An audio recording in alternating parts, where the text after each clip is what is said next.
Existe uma pergunta que sussurra nas frestas das janelas antigas, que se esconde no ranger das tábuas do assoalho e que, invariavelmente, desperta quando as luzes se apagam e o silêncio da madrugada se torna pesado demais para carregar. Ela surge no meio do labor diário, disfarçada sob a capa cinzenta do tédio. Ou quando você observa o horizonte ao entardecer e sente que, apesar de todo o movimento, falta uma direção, um chamado, um motivo sagrado para o suor que escorre pelo seu rosto. A pergunta, que ecoa como um sino de bronze em um vale vazio, é: qual é o meu propósito? E a grande ironia da existência humana é que quanto mais você corre desesperadamente atrás da resposta, mais ela se dissolve como névoa entre os dedos. Você busca refúgio em livros de sabedoria, tenta mapear sua alma em planilhas de metas, segue vozes que prometem o segredo da intenção e ainda assim, ao recolher-se em seus aposentos, a sensação de vazio persiste. Não é que você tenha falhado em encontrar o seu destino. Talvez a própria busca tenha se tornado o muro que o separa da vida. O que você está prestes a ouvir desafia a lógica do mundo moderno e suas engrenagens de performance. Não se trata de uma nova técnica, mas de uma inversão de perspectiva que repousa sobre as montanhas e rios há milênios. Uma sabedoria que nos ensina que a resposta não está esperando no futuro, mas no exato instante em que o seu peito sobe e desce na cadência da respiração. A cultura em que fomos forjados, essa oficina de ansiedades constantes, é construída sobre uma mentira bem intencionada. Ela nos diz que somos projetos inacabados, esculturas brutas esperando o último golpe de cinzel para finalmente ganharem valor. Dizem que, se você traçar metas rígidas, se tiver uma disciplina férrea e encontrar o seu porquê, a vida finalmente fará sentido e você será, por fim, uma alma inteira. E então, sob a luz dourada de um sol que mal nasceu, você se levanta, anota objetivos e tenta moldar a realidade à sua vontade, apenas para sentir aquela sutil e persistente dor de que nunca é o suficiente. Isso é o sofrimento gerado pelo apego à forma. Quando você se fixa em uma visão rígida do que sua vida deve ser, você para de sentir o que a vida realmente é. Você passa a habitar um futuro que é apenas uma miragem ou um passado que já se tornou pó, deixando o presente completamente desabitado. Os antigos mestres das montanhas chamavam esse erro de caminhar contra o fluxo natural e ofereciam uma alternativa: a arte de agir sem esforço. Imagine um rio que serpenteia entre as colinas de terra batida. Ele não acorda com um plano de metas para 5 anos. Ele não luta contra as pedras, ele simplesmente as contorna, encontrando a brecha, o espaço, o declive natural. O rio não tem a ambição de chegar ao mar. Ele flui porque essa é a sua natureza, e é justamente por não se preocupar com o destino que ele inevitavelmente o alcança. Existe uma diferença abissal entre a ambição que consome e o fluxo que nutre. A ambição diz que você precisa chegar lá, enquanto o fluxo natural sussurra que você precisa estar aqui.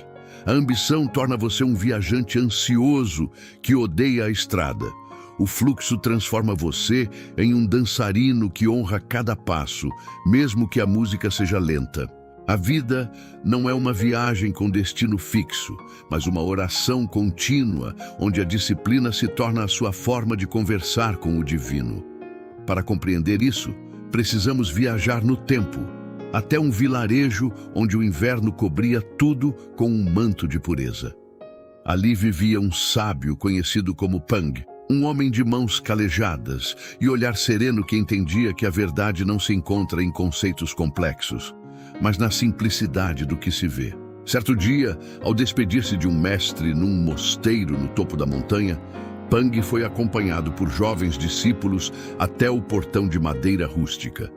O ar estava gélido, O silêncio era absoluto e pequenos flocos de neve começaram a cair, girando no ar como se estivessem cumprindo um ritual sagrado. Pang parou, olhou para o céu e disse apenas: "Que belos flocos de neve! Eles não caem em nenhum outro lugar." Um dos discípulos, cujos olhos estavam turvos pela necessidade de intelectualizar a fé, franziu a testa e perguntou: "Mas, mestre, onde então eles caem?" Pang, sem hesitar, deu-lhe uma palmada. "Você se diz um estudante do caminho, mas se continuar assim, a morte jamais o libertará de suas próprias prisões. Você olha, mas é como um cego. Você fala, mas é como um mudo." O que Pang queria mostrar é que o floco de neve não cai no passado, nem no futuro, nem na vida de outra pessoa. Ele cai aqui, agora, neste centímetro de solo, neste instante irrepetível. Quando você se pergunta sobre o seu propósito com angústia, você está como aquele discípulo. Está perdendo a neve que toca sua pele para procurar um significado.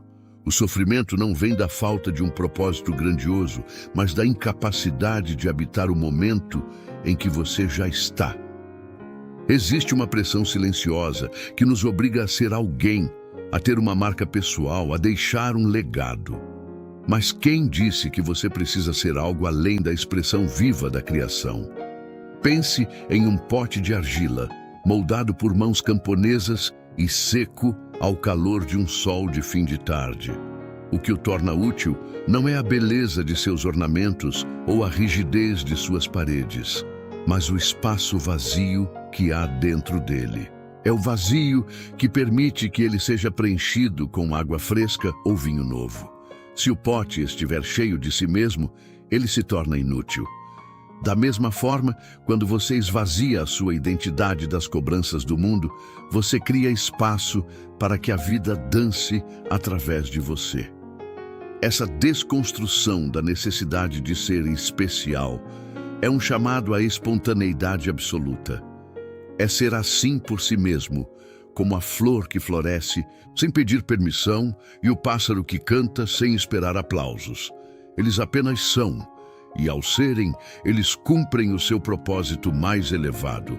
Quando você leva isso para o seu trabalho, a sua ação muda de tom.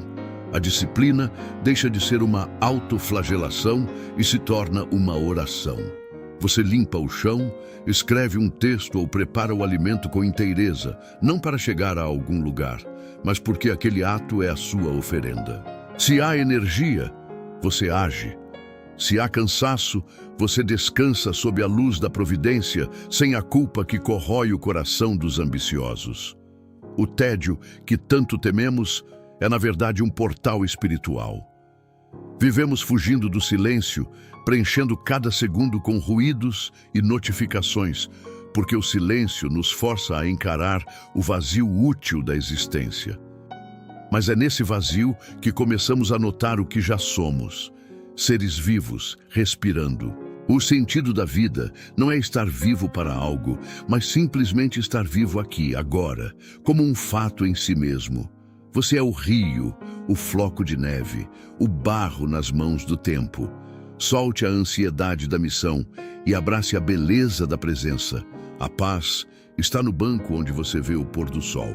Antes de perguntar qual é o seu destino, pergunte-se onde estão os seus pés. Antes de planejar quem deseja se tornar, sinta a pulsação de quem você já é.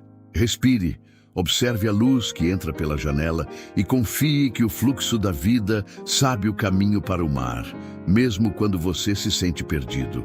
Se estas palavras trouxeram um momento de repouso, convido você a se unir a nós. Inscreva-se no nosso canal para um retorno ao essencial. Que a sua vida seja como a neve de Pang, caindo exatamente onde deve cair. Seria uma honra para mim saber nos comentários como você se sente hoje em relação ao seu próprio caminhar. Seria um prazer continuar essa reflexão com você.